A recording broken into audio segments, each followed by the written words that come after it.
A paz do Senhor, meus irmãos, vamos para mais uma aula do nosso curso, Tópicos de Teologia Sistemática.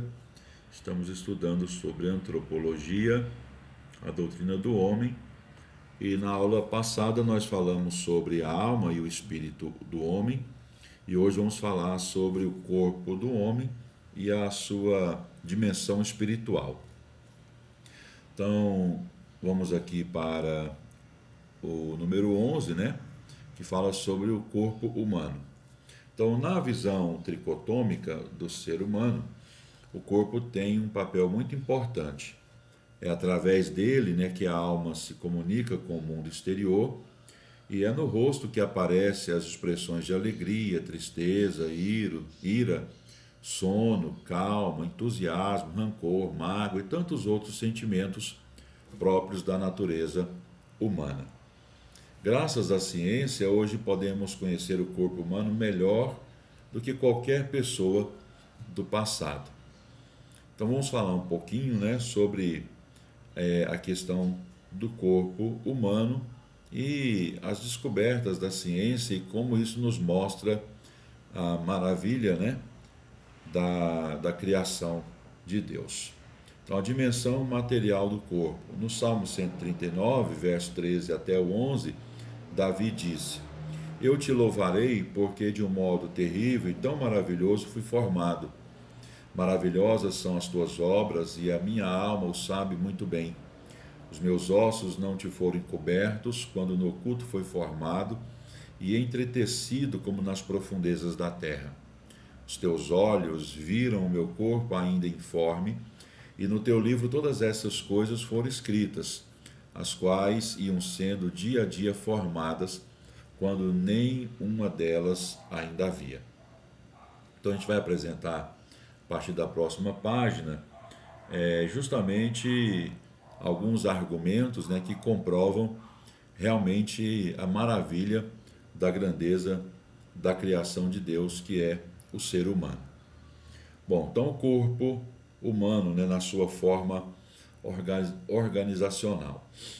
O esqueleto humano, ele constitui o arcabouço que sustenta os músculos, protege os órgãos internos e permite uma grande variedade de movimentos. É formado por 206 ossos e corresponde a um quinto do peso total. Há 216 tecidos no corpo humano. O cérebro humano corresponde a 2% do peso de um adulto médio, mas é responsável por 20% do consumo de oxigênio dessa pessoa. O cérebro tem 1 trilhão de células nervosas e seus sinais trafegam ao longo dos nervos até um máximo de 360 quilômetros por hora. Há no corpo humano glândulas, grupos de células que produzem hormônios ou substâncias que regulam o funcionamento do corpo. O ser humano produz 200 hormônios diferentes. O seu sistema imunológico é tão especial que um só linfócito produz 1 milhão de anticorpos por hora. De acordo com a enciclopédia Seleções, uma pessoa tem 2,5 milhões de glândulas sudoríparas. O nariz humano tem 50 milhões de células receptoras, o que permite identificar cheiros, odores variados. Esses são apenas alguns aspectos da formação e estrutura do corpo humano. Somente uma criação especial por um ser supremo e inteligente poderia conceber, estruturar e dar vida a um sistema tão especial quanto o corpo humano. Mais uma vez temos a expressão aqui de Davi, né, no Salmo 139, verso 14. Eu te louvarei, porque de um modo terrível e tão maravilhoso fui formado. Aqui vamos falar sobre a maravilha da procriação. Cada mês, num dos ovários da mulher, um óvulo se desenvolve e cresce. Com 1 milésimo de milímetro de diâmetro, é lançado numa das trompas de Falópio Daí, o óvulo caminha em direção ao útero, encontrando-se com um espermatozoide que o penetra, será fecundado. Numa relação sexual, o órgão masculino lança cerca de 200 a 300 milhões de espermatozoides, mas um só vai penetrar o óvulo. O seu núcleo se funde com o núcleo do óvulo, cada um com 23 cromossomos, formando o ovo ou zigoto, que passa a ter 46 cromossomos. Naquele momento, já está devidamente programadas pela molécula do DNA todas as características genéticas individuais do novo ser humano. Dentro de poucas horas, o zigoto começa a se dividir em 2, 4, 8, 16, 32, 64 células e assim por diante. Essa divisão celular começa a ocorrer ainda na trompa, mesmo antes de chegar ao útero.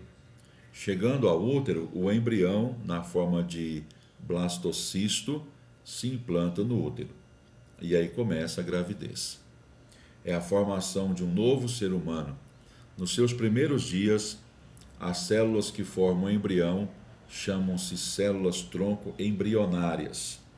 Elas se formam após a fusão dos gametas masculino e feminino, ou seja, espermatozoide e óvulo, quando surge um aglomerado de células.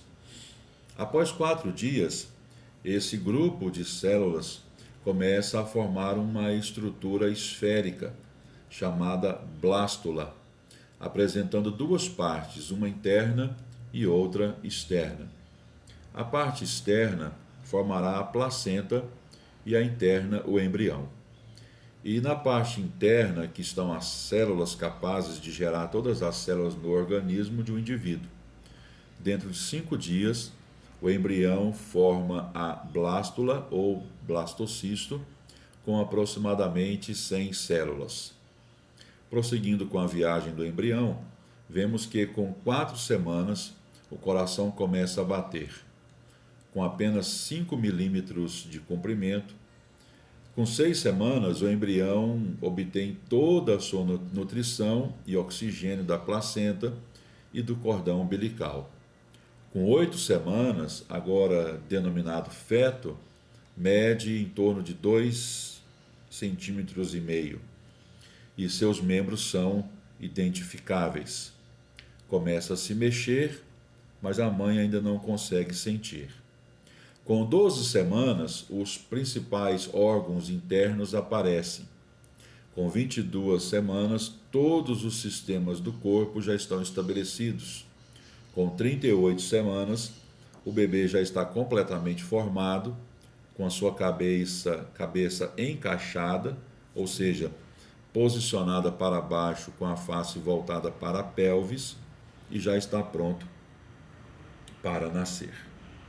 Então, diante disso, a Bíblia nos mostra que esse ato, da formação do ser humano é algo tão extraordinário, conforme diz lá no Salmo 139, a partir do verso 13, que Deus ele é engrandecido e visto como supremo, sublime, no ato da formação do ser humano.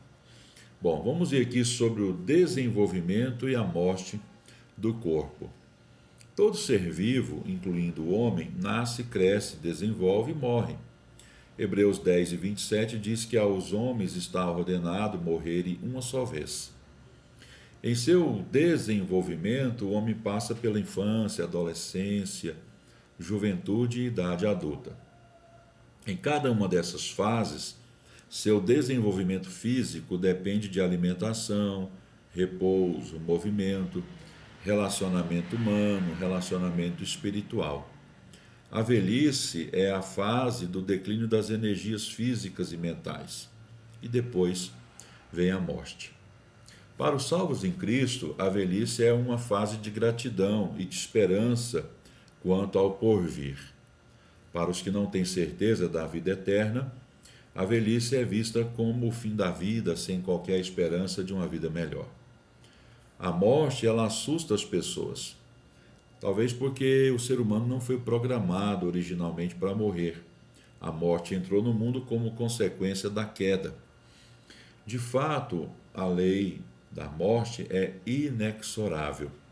Ela é consequência do pecado. Deus disse no Éden ao primeiro casal. Está lá em Gênesis 2, 16 e 17. E ordenou o Senhor Deus ao homem, dizendo: de toda a árvore do jardim comerás livremente, mas da ciência do bem e do mal, mas da árvore da ciência do bem e do mal, dela não comerás. Porque no dia em que dela comeres, certamente morrerás. Então aqui a gente tem dois tipos de morte aqui incluído aqui nesse versículo, né? A morte espiritual e a morte física. Então a morte é resultado da desobediência do homem no Éden, por isso que ela assusta tanta gente. Bom, vamos aqui então para a dimensão espiritual do corpo. Vamos falar sobre o corpo do pecado, que cita lá em Romanos capítulo 6 e o versículo 6. Nessa passagem, Paulo afirmou que uma vez que somos criaturas, devemos saber que o nosso velho homem foi com ele crucificado para que o corpo do pecado seja desfeito, a fim de que não sirvamos mais ao pecado. A expressão corpo do pecado refere-se ao velho homem que usava o corpo como instrumento para o pecado. Também disse Paulo em Romanos 6, 12 a 14: não reine, portanto, o pecado,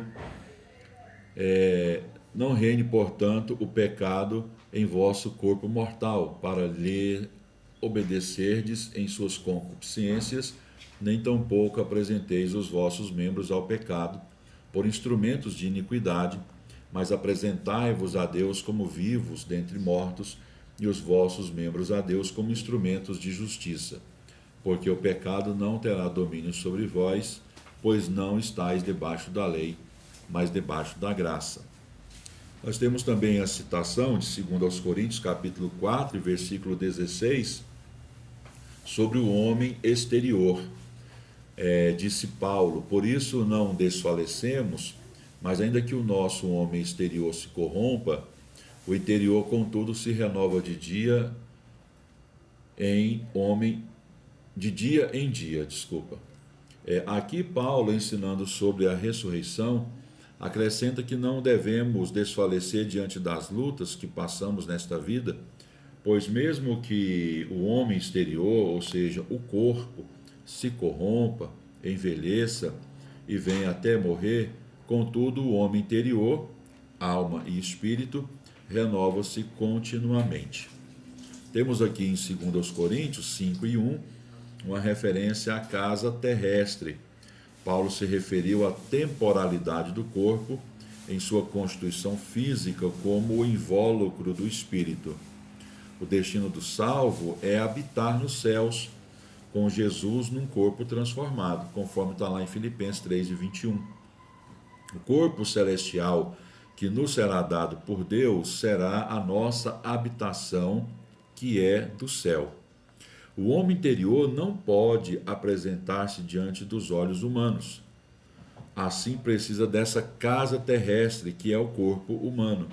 É casa temporária, morada passageira, visto que somos na terra peregrinos e forasteiros, conforme está em 2 de Pedro 2 e 11. Nós temos também em Romanos 7 e 14 uma referência sobre o corpo desta morte, ensinando sobre a luta entre a carne, a natureza pecaminosa, e o espírito.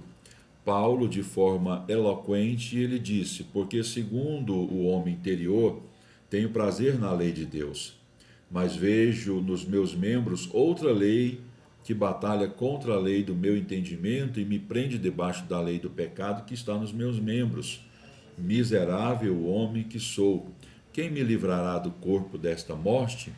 Então Paulo se referia ao fato de o pecado utilizar-se dos membros do corpo para praticar a iniquidade e a desobediência contra Deus, o que equivale a experimentar a morte espiritual, conforme está lá em Efésios 2 e 11.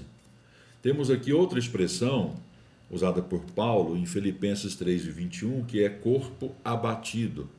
Numa visão escatológica, Paulo estimula os filipenses a viver a fé com perseverança e alerta-os contra os inimigos da cruz de Cristo.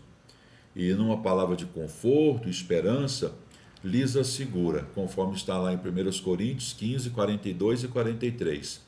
Mas a nossa cidade está nos céus, donde também esperamos o Salvador, o Senhor Jesus Cristo, que transformará o nosso corpo abatido, para ser conforme o seu corpo glorioso, segundo o seu eficaz poder de sujeitar também a si todas as coisas. Então, o corpo abatido é o corpo em sua condição humana, sujeito às doenças, à fraqueza, ao envelhecimento e à morte. Mas a promessa para os salvos é de que, se permanecermos fiéis, um dia Deus nos ressuscitará num corpo glorioso, semelhante ao de Jesus. E por último, o apóstolo Paulo também fala sobre o nosso corpo como templo do Espírito Santo. Está lá em 1 Coríntios 6, 19 a 20. Mais uma vez, mostrando aos crentes que Jesus ressuscitou e nos ressuscitará, Paulo alerta os cristãos para não darem lugar ao pecado, visto que os nossos membros, o nosso corpo, são membros de Cristo, e indaga de modo incisivo: ou não sabeis que o nosso corpo é o templo do Espírito Santo que habita em vós, provenientes de Deus, e não sois de vós mesmos? Porque fostes comprados por bom preço. Glorificai, pois, a Deus no vosso corpo e no vosso espírito, os quais pertencem a Deus. Isso demonstra que o corpo físico tem elevado valor espiritual para Deus. Não é como alguns pensam, né, que Deus só se interessa pela parte interior do homem, né, pela alma e pelo espírito. Deus quer, pela salvação, alcançar o homem em sua tríplice composição ou constituição, ou seja, espírito, alma e corpo, conforme está lá em 1 Tessalonicenses, capítulo 5 e versículo 23.